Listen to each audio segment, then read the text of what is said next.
Hi there guys, it's UK independent demonstrator Halsey here from slimmerstylish.com.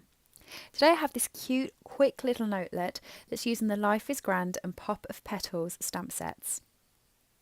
It's also featuring the Stampin' Write markers. These markers are genius and are so useful for creating these sorts of techniques.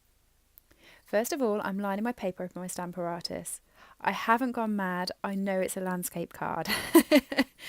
But I do like to do it portrait so I can check that I'm getting everything. I'm using mint macaron, balmy blue, highland heather, soft sea foam and petal pink for this. And all I'm going to do is get that fern, ink it up, and then I'm going to double stamp it and go up the card. I'm doing one that's fully sort of on the card and then a little one as well. I've put the ribbon underneath the plate on my stamping platform because it just keeps it in place and makes it easier for me to ink up. And then I'm just going to continue this all the way along until I have a full fern border.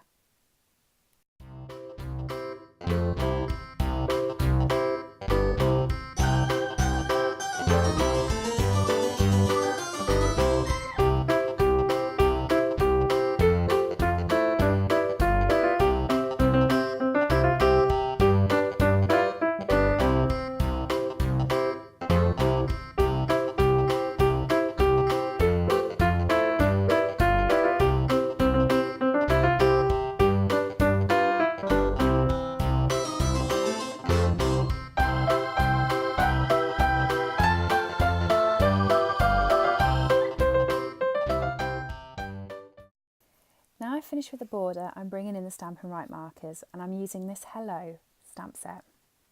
I'm only going to be doing the Hello, but what's great about the Stampin' Write markers is it has a larger brush tip, so you can colour onto the stamp in exactly the place you want it to stamp.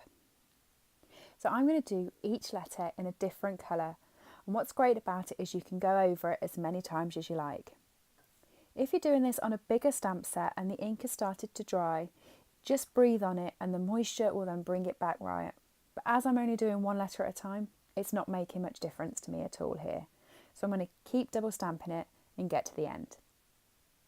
The Stampin' Write markers are also great for colouring the dimensionals. Not the dimensionals. The diamantes. I know what I mean. It begins with a D.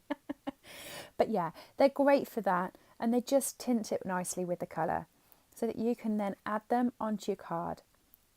I'm going to add the colour for the diamante with each fern bit in the same colour so it matches. This is the petal pink and white variegated ribbon from the Occasions catalogue. This ribbon ties really nicely into a bow because it's a bit rough, so it actually sits how you've tied it and it's not smooth. It doesn't pull away like some of the silky ribbons do, so it's one of my favourites.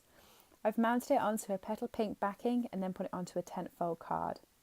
And I'm applying these unsuccessfully with my scissors because I'd lost where I had put my piercing tool. I hope you've enjoyed the tutorial. If you have, please subscribe and don't forget you can purchase all of these products at slimmerstylish.com. Thank you.